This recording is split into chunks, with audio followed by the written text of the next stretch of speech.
Single dad Janitor was asked to spar 10 female commandos, for fun. What he did next stunned all. Story. In a quiet military academy nestled outside the city, a humble janitor named Mark Davis began his days before sunrise, sweeping floors, polishing training mats, and fixing leaky pipes. No one at the academy ever guessed that this quiet man, a single father of an 11-year-old girl named Lily, carried a past buried deep in silence. Mark's life revolved around two things: his daughter and his low-paying job that barely kept them afloat. Every evening, he'd pick up Lily from school, help her with homework, and tell her stories about courage. She often asked, "Dad, were you ever a soldier like the ones here?" He'd smile faintly and say, "Once, sweetheart. Long ago." One Friday afternoon, the academy was hosting a training exhibition day for cadets and officers. The event was meant to showcase teamwork, agility, and self-defense. The commanding officer, Colonel Briggs, noticed Mark cleaning near the ring and decided to joke around. "Hey, Janitor. Why don't you step in and test your strength against my girls? 10 of our finest commandos, just for fun." Everyone laughed. Phones came out. Some cadets smirked. Mark paused, looked at the colonel, and replied calmly. 10 at once, sir. You sure you want that? The laughter grew louder. They thought he was bluffing. The spar begins. The 10 female commandos stepped forward, confident and ready. They had trained for years, each one fast, precise, and fearless. Mark slowly took off his janitor jacket, revealing a lean, muscular frame marked by old scars. He bowed slightly, his eyes sharp and focused. The moment the whistle blew, time seemed to freeze. In seconds, Mark sidestepped the first strike, swept one commando's legs from under her, and flipped another using her own momentum. The crowd gasped. His movements were too clean, too precise, not the wild flailing of an amateur.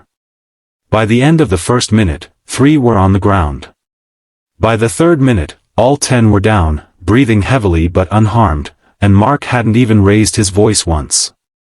The arena went silent. Colonel Briggs, stunned, finally asked, Who trained you?" Mark simply picked up his jacket, nodded politely, and said, "I used to teach your instructors, sir, before I chose to be a dad." He walked out quietly as everyone watched, realizing that behind the mop and bucket was a former elite combat instructor, a man who had once trained special forces, now living a humble life for his daughter's sake. Later that night, as he tucked Lily into bed, she hugged him and whispered, "I always knew you were a hero, Dad." He smiled softly, kissed her forehead, and said, "The greatest battles aren't fought in the ring, sweetheart, they're fought for the ones you love." Moral. Never underestimate the quiet ones. Sometimes, their silence hides stories of greatness, sacrifice, and love deeper than you can imagine. Story.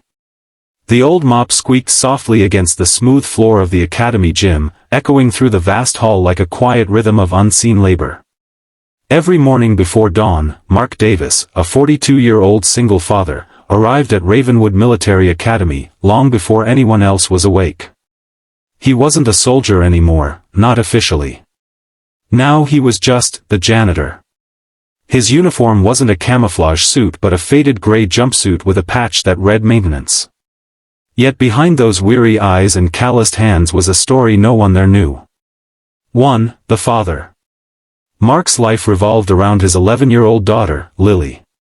She was the reason he got up at 4 in the morning, the reason he took a job that barely paid enough for rent and food. Her laughter was his fuel, her dreams, his mission. Every evening, when he picked her up from school, she'd run toward him yelling, "Daddy." Arms open wide, her backpack bouncing behind her. That hug erased all his exhaustion. At night, while she did her homework, Mark would cook simple dinners, soup, rice, sometimes just eggs and bread. But no matter how simple the meal, they always sat together.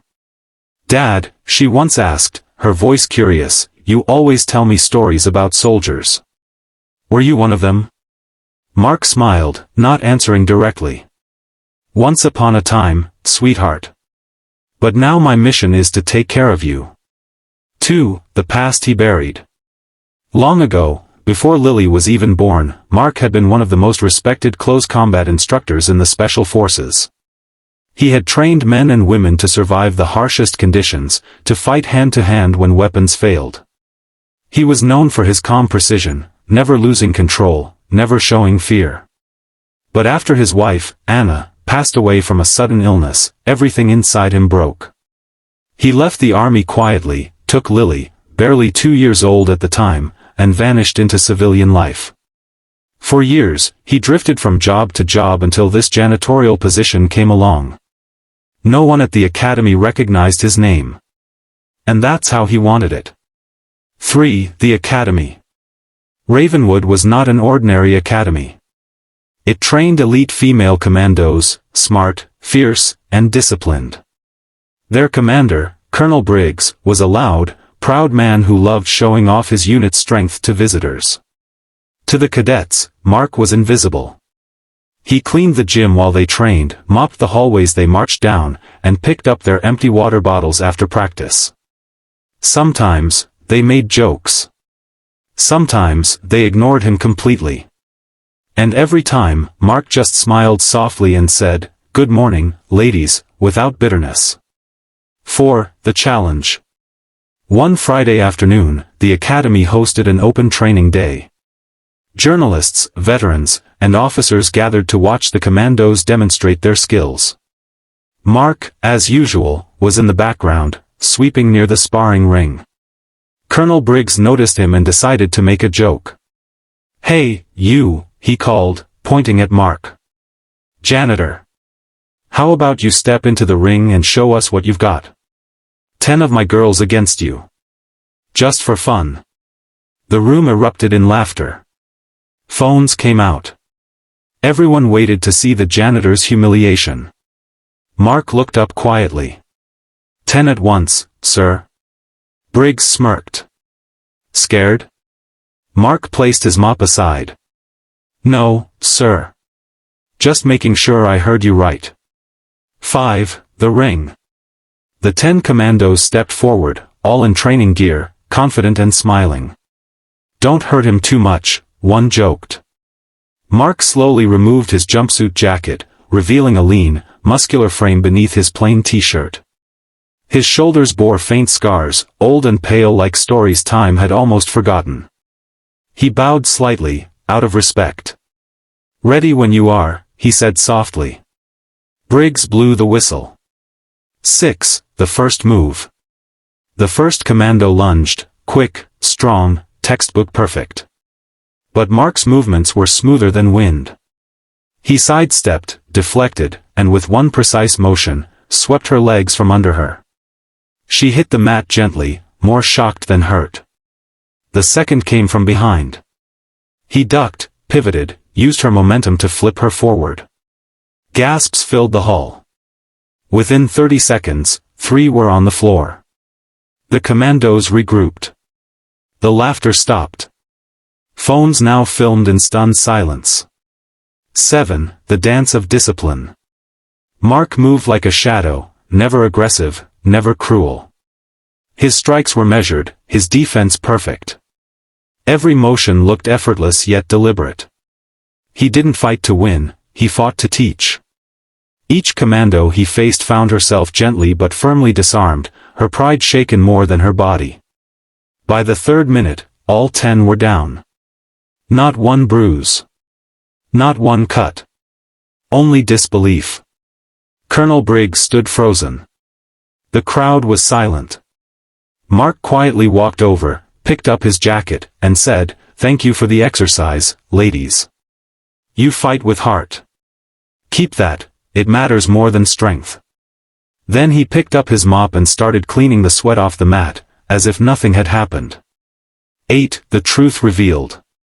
One of the younger cadets whispered, "Sir, who is he?" Briggs frowned and went to his office, searching the employee records. When he saw the name Mark Davis, his eyes widened. He opened an old database. Captain Mark Davis, former Special Forces combat instructor, awarded 3 medals of honor,